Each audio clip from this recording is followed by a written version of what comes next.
It's finna get cold out here. I don't want to see nobody out here. Finding a solution to Denver's housing crisis. The city is hoping more funding will be the key to getting more people into permanent homes. We're committed to seeing everyone housed, and we won't rest until that occurs.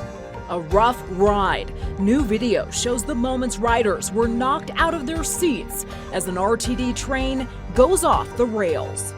And a soldier accused of selling fake tickets. I figured, this is a fellow military person and, I can trust them. Contact Denver 7 started digging for answers, and now a full investigation is underway.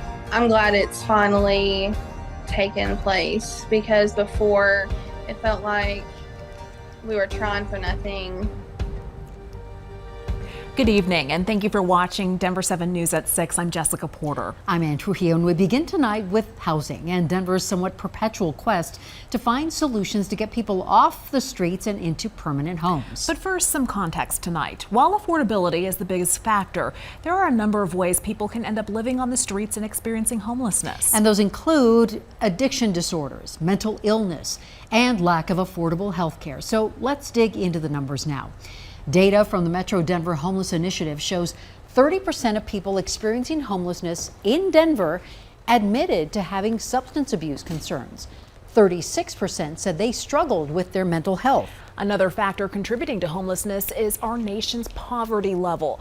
According to the 2021 census, there are 37.9 million Americans living below the poverty level. That's just over 11.5% of the U.S. population. However, the biggest contributor to homelessness is cost of housing. The city of Denver believes putting more money towards housing solutions will help the city's homeless population. Denver 7's Christian Lopez begins our in-depth story on the city's new housing and homelessness plan. And Christian, Denver now has a major budget to put towards housing solutions. They do. The city will be using $254 million to address the housing and homelessness issue. Today we spoke to people who are living on the streets in Denver, and they are hoping that this will really help. Denver got all kind of resources. It ain't like we don't have the money. They just don't address the issue as serious as it should be. Michael Williams has been homeless in Denver for over a year. I'm on the inside, y'all are on the out, but a lot of people tried. A lot of people been in programs for a year or two, and they still didn't get no results. He's urging the city to do more, especially with winter right around the corner. It's gotta speed up. It's finna get cold out here. I don't wanna see nobody out here this winter. And that's my prayer to God. The city of Denver says its 2023 draft action plan aims to do just that. We're committed to seeing everyone housed, and we won't rest until that occurs. We know that for anyone in a current experience of homelessness, until they are housed, it doesn't feel that enough is being done for them. I did ask her what makes this plan stand out from what we've seen in the past. There are $254 million in the 2023 planned budget at this point. When we looked just a few years ago, we had a budget of about $30 million for affordable housing. They're also taking a page from Houston's book, a city that has had huge success addressing homelessness. So what they are doing is having an encampment identified and prioritized, and then inviting all the people inside to bridge beds or a housing navigation center. And in that center, then they get matched to that long-term housing resource. Going deeper tonight, these housing navigation centers will be expanding on the city's current shelters and creating new ones that invite people who are living in homeless encampments to these shelters, eventually placing them in long-term housing.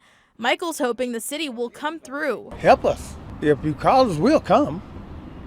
If you say you're gonna help me, I'm gonna come see what you got. And the city wants your input on this new action plan. There is a meeting set for October 18th, and there's also a survey you can fill out. We do have that on our website, denver7.com. Just look for this story. We're live in Denver. I'm Christian Lopez, Denver 7. Christian, thank you. Denver's 2023 homeless plan and housing plan is a good 53 pages long, so let's go in depth on some of the key efforts in it. On page 23, city leaders say eviction filings are on the rise and on track to return closer to near pandemic levels. Host or Denver's Department of Housing Stability plans to launch a new foreclosure prevention program aimed at reducing evictions for families who are income restricted. So the city will also boost the emergency rental assistance program to make sure people can remain in their homes. In total, Denver is aiming to help more than 8,000 households next year.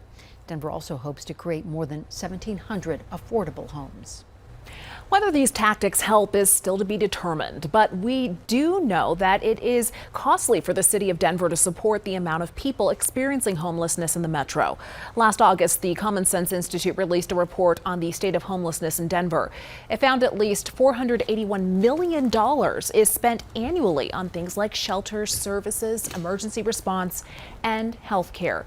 The report finds that equals more than $40,000 per person experiencing homelessness. You can find the city's entire 2023 homelessness and housing plan up right now in Christian Story on Denver7.com. You can also view our past stories on housing and homelessness across Colorado on the free Denver 7 Plus app. Tonight, investigators in Littleton want to know who left an actual pipe bomb outside of a Safeway.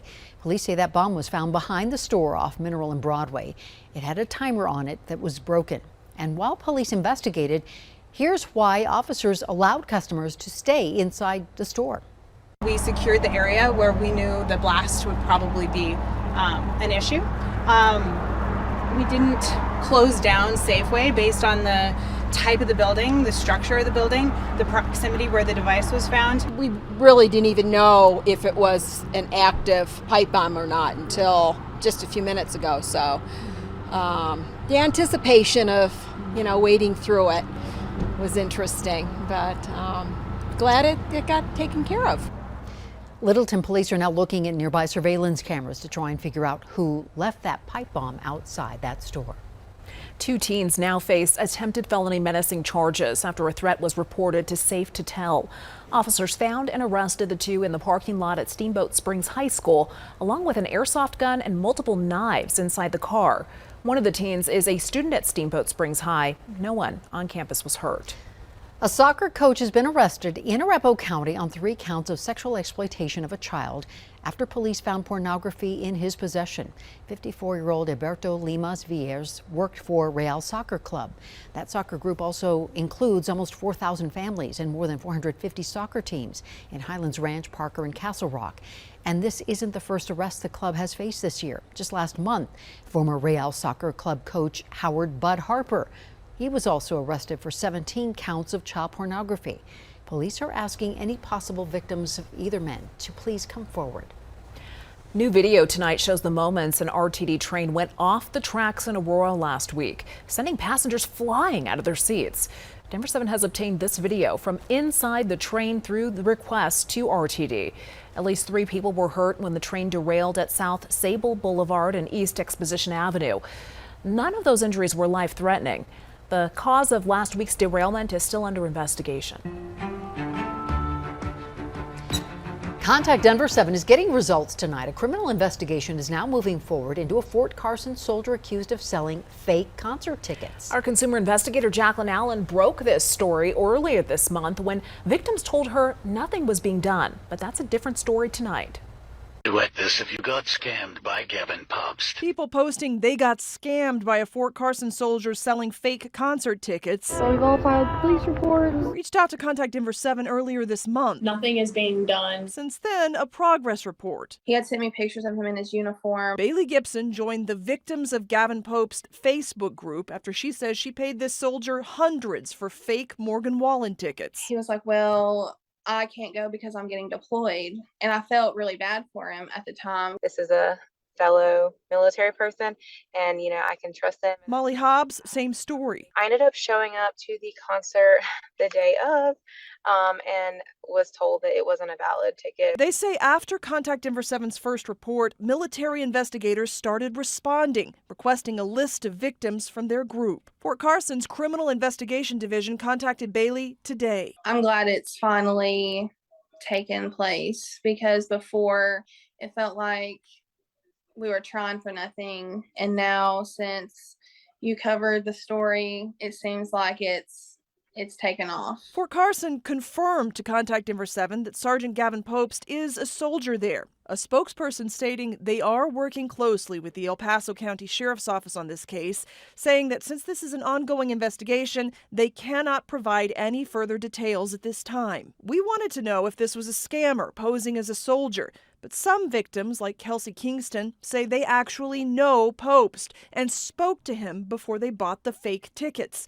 Sergeant Popst has not responded. I'm very happy that there's like some light coming to this. Whatever investigators find, these victims say people are still selling fake tickets online, so here's the takeaway. You think it won't happen to you, For Contact Denver 7, but it can definitely happen to anybody. I'm Jacqueline Allen. I think that everybody wants to see themselves represented in history. Taking a glimpse into the past. A new research guide is being created to help Hispanic, Chicano, and Latino people in Denver connect to their roots and heritage. We don't want to be gatekeepers. Everyone is welcome to see them. We have some scattered showers and light thunderstorms for this evening. Sunshine returns tomorrow. And ready to help. We're ready, we're prepared. Volunteers from Colorado arrive in Florida as Hurricane Ian gets closer to the coastline. This has turned into a very dangerous situation.